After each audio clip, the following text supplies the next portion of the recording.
Selamat datang di Deep Dive kita kali ini. Kita langsung aja ya, masuk ke tahap akhir perjuangan Sultan Ageng Tirtayasa dari Banten. Ini berdasarkan sumber analisis yang kamu bagikan. Misi kita nih, pengen paham gitu, kenapa sih seorang sultan yang sekuat itu bisa jatuh? Kita fokus ke momen-momen kunci dan strategi yang ada di materi ini. Betul. Kita ingat sedikit lah ya. Sultan Ageng ini kan yang memerintah 1651 sampai 1683, dia bawa Banten ke puncak jaya banget, pelabuhannya rame, perdagangan internasional, berani nantang VOC. Bahkan dapat julukan Tirtayasa itu kan karena jasa bangun irigasi, penting banget ya. Ya. Nah, yang menarik dari analisis ini, inti konfliknya itu jelas banget. Benturan ekonomi. Filosofi yang beda. Sultan Ageng kan pengennya Banten jadi pelabuhan bebas, gitu. Siap aja boleh dagang. Sementara VOC, gimana ya? Ngotot banget mau monopoli rempah-rempah, terutama lada.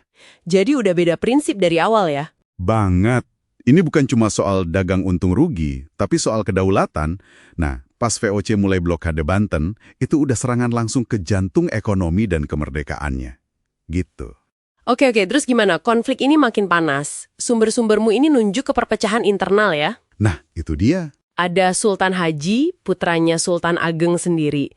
Disebutin kalau dia ini dekat banget sama VOC. Bahkan katanya sampai naruh mata-mata kompeni di keraton. Wah, ini. Loyalitasnya kayaknya udah goyang gitu ya. Dan disinilah, menurut analisis ini ya, strategi Divide et Impera, adu domba VOC, itu bekerja dengan sangat efektif. Klasik sih, tapi kena banget.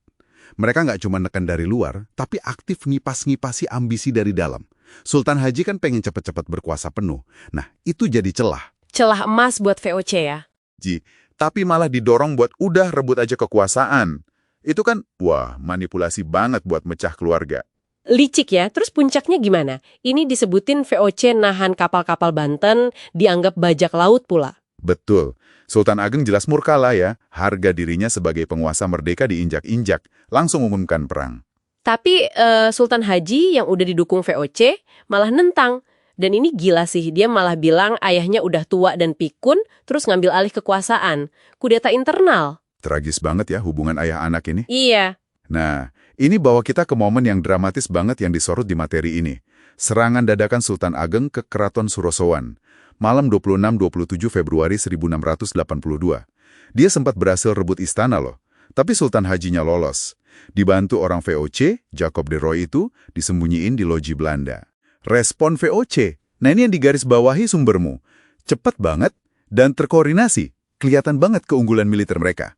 Serangan gabungan darat-laut, ada Kapten Hartsing, Kapten Tak, Saint Martin yang katanya bahkan bisa bahasa lokal, itu kan keunggulan ekstra. Lebih dari sekedar senjata ya berarti? Betul. Ini kontras sama perlawanan Banten. Meskipun Sultan Ageng juga didukung tokoh kuat kayak Syekh Yusuf.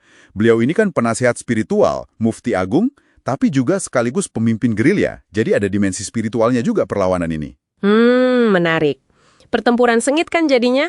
Benteng-benteng Banten kayak Kedemangan, Tangerang, Angke, itu jatuh semua akhir 1682.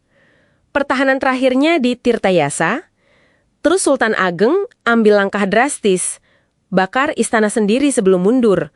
Kenapa ya? Itu kayaknya taktik bumi hangus yang simbolis banget. Menolak istananya dinodai musuh yang dianggap kafir dan pendurhaka gitu. Sebuah pernyataan sikap. Wow, terus dia mundur ke hutan ya? Ya, mundurnya Sultan Ageng itu memulai perang gerilya setahun lebih di hutan Keranggan sama Lebak. Ini nunjukin kegigihannya luar biasa. Tapi ya gitu, perang gerilya kan ada batasnya kalau nggak ada basis logistik kuat dalam jangka panjang. Akhirnya pasukannya tercerai-berai, terkepung, terus melemah. Terus, akhir yang pahit ya, penangkapan pakai tipu muslihat. Sumbermu ini nyatat gimana Sultan Haji, mungkin ya atas bisikan VOC juga, bujuk ayahnya balik ke Surosowan. Janji damai palsu. Maret 1683, Sultan Agengnya datang tanpa curiga, mungkin udah capek atau gimana ya? Bisa jadi. Mungkin rindu damai juga ya. Nah, penangkapan lewat pengkhianatan anak sendiri ini puncak suksesnya strategi adu domba VOC. Ini ngegasin kalau kekuatan militer aja kadang nggak cukup. Pengkhianatan dari orang terdekat itu sering jadi penentu. Akhirnya Sultan Ageng ditangkap, dibawa ke Batavia, wafat di penjara 1692. Sedih banget akhir seorang pejuang. Jadi, apa artinya ini semua buat Banten menurut analisis yang kamu kasih? Ya, kehilangan kedaulatan total. Sultan Haji neken perjanjian yang, rugi banget buat Banten. Apa aja itu? Monopoli lada diserahin penuh ke VOC, Cirebon juga lepas ke VOC, terus mesti bayar denda perang yang gede banget. Pelabuhan Banten yang tadinya jaya jadi sepi. Banten jadi kayak negara bawahan VOC aja. Jadi negara vasal gitu ya? Iya, betul. Hilang independensinya. Oke. Jadi intisari dari deep dive kita kali ini, berdasarkan sumber-sumbermu ini, pemimpin sevisioner Sultan Ageng Tirtayasa bisa tumbang bukan cuma karena militer lawan, tapi juga perpecahan internal yang dimanfaatkan secara licik. Sangat licik. Tapi meskipun kalah, dia tetap pahlawan nasional kan? Simbol perlawanan anti-kolonial dan pentingnya persatuan. Itu tetap dikenang. Ya, dan kalau kita lihat gambaran besarnya, jatuhnya Banten ini jadi kayak contoh pola yang terjadi di banyak tempat di Nusantara waktu itu. Intervensi VOC yang mengubah kerajaan merdeka jadi, yaitu tadi, entitas yang dikontrol mereka. Warisan Sultan Ageng jadinya bukan cuma soal kalahnya, tapi cara dia melawan dan visinya buat Banten mandiri. Semangatnya ya? Semangatnya. Buktinya kan rakyat Banten minta jenazahnya dimakamin di Banten. Itu nunjukin semangatnya tetap hidup dan dihargai. Oke. Nah, ini satu pemikiran terakhir buat kamu bawa pulang, buat direnungkan. Sumber kita kan nyebut Syekh Yusuf ini ulama karismatik dari Makassar yang juga aktif mimpin pasukan. Gimana kira-kira ya perpaduan unik otoritas agama sama kepemimpinan militer ini membentuk karakter perlamanan Banten waktu itu? Mungkin ada dimensi lain selain motif politik atau ekonomi aja, sesuatu buat kamu eksplorasi lebih lanjut.